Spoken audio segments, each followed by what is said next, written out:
What's up, everybody? Before we get into the video, I want to discuss something that can very well help you out. It's an ebook. It's called How to Release Your Own Music, a Step-by-Step Guide. Now, you can download this book at www.yourmusicrelease.com. There is a link in the description, and this ebook gives you everything you need to know about releasing your music, step by step, A to Z, basically. And I think you'll really enjoy it. If you download that one, you also get another one called Your Music in Film. Now, this ebook lists a whole bunch of different phone numbers and addresses to different film companies that you can call and hopefully try to get your music in films that they're doing or films that are upcoming. And there's a lot of indie companies that are more willing to accept indie music. So that's a great ebook as well. Why don't y'all check it out, www.yourmusicrelease.com. Please check it out. It helps out the channel. And let's get into the video. Welcome to musicmoveit.com. I am Torio, and today I want to discuss mistakes artists and bands make when trying to make their music career.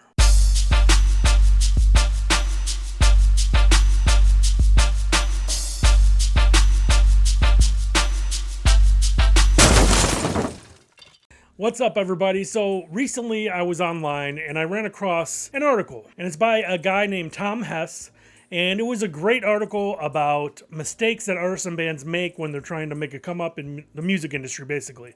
And I want to discuss some of the things he said, and we could decide if they're right or not. Now, let's start with number one, spending way too much time on social media to promote your music. Well, yeah, social media is a huge influence on promotion these days, obviously, because it's just simple to buy ads. You could direct these ads to exactly who you want for the most part.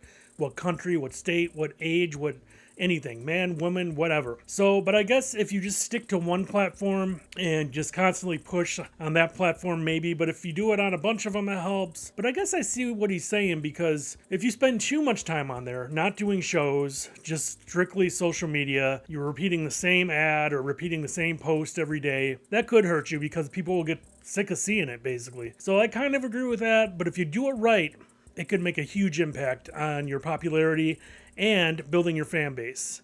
Let's check out the next one.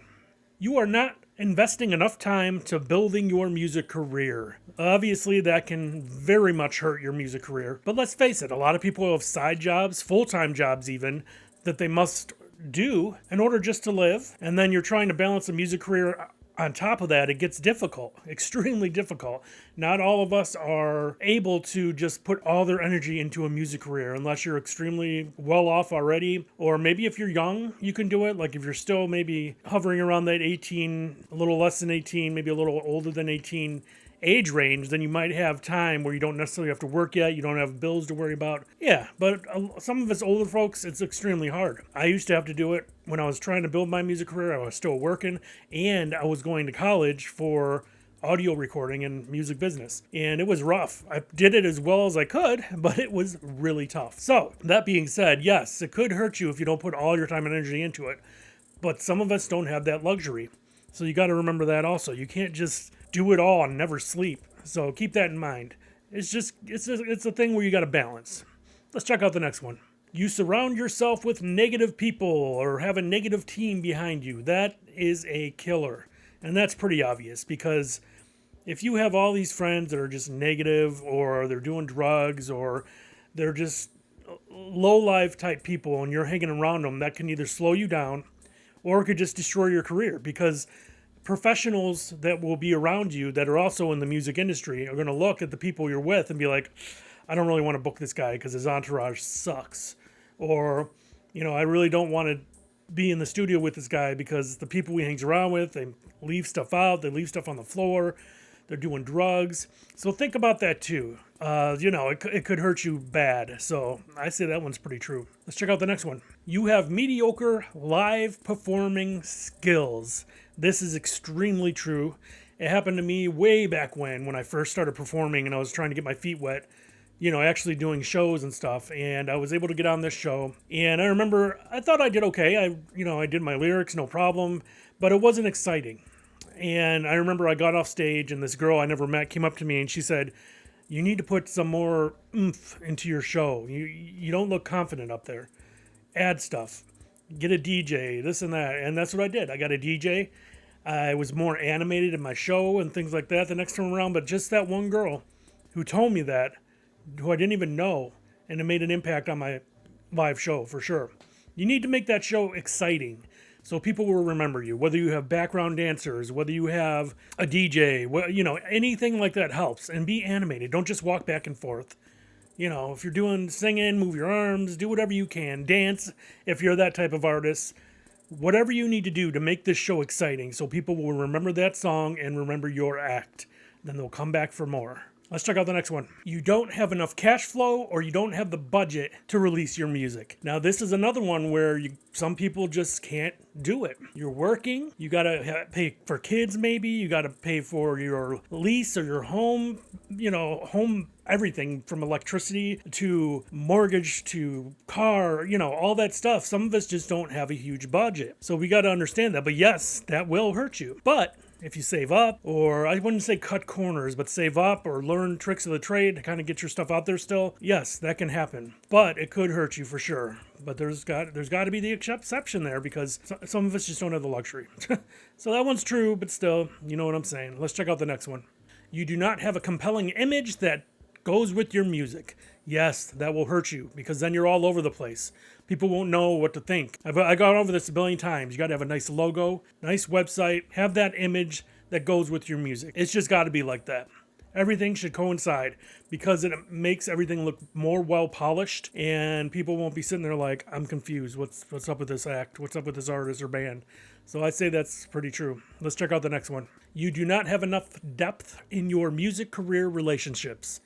Of course, that's going to hurt you. You need relationships in the music industry. You need people that can help you. You need people that you can trade favors with. People that can be a stepping stone to help you out, and in turn, maybe you can help them out one day. Always try to get good contacts in the industry and do not burn bridges. I've said that a billion times. Be kind, be true, and help people out that have helped you, and you'll be all right. Let's check out the last one. You think that moving to a bigger city will help you get more music opportunities. I wouldn't necessarily say that's a mistake. I guess if you can make it anywhere technically. But I think, I lived in Cleveland before Cleveland was really popping because, Cleveland has a lot of artists now that are out there and things like that. But I was trying to make it before then. And I would say that if I would have moved to New York or maybe California or Atlanta or something, maybe it would have helped me more because there's just more of a scene, I guess you could say, in those areas. And there's more record labels present in those areas. Cleveland didn't have that back then, way back then when I was trying to do it. So now they do though, so that's good. But I say that's kind of incorrect. I think you can move to a bigger city and get better contacts and possibly have a better chance of making it. Let me know what you think about that subject. Well, I hope you like this. I thought it was interesting, some of these things that the man came up with, and I enjoyed it a lot. So it's fun to discuss these type of things. And again, leave a comment. Let me know what you think is right or wrong about these. And hopefully this just will help you out in general to think and hopefully to make better decisions in your music career. Now, please, if you like it, give it a thumbs up. Subscribe if you haven't yet. I would love to have you as a subscriber. There's tons of other videos about music industry advice and tips, and I think you'll enjoy them. Look in the description below. There's tons of things that can help you out. Tons of links that can help your music career. Go down there and see. And I really appreciate you watching, and I will see you next video. Thank you.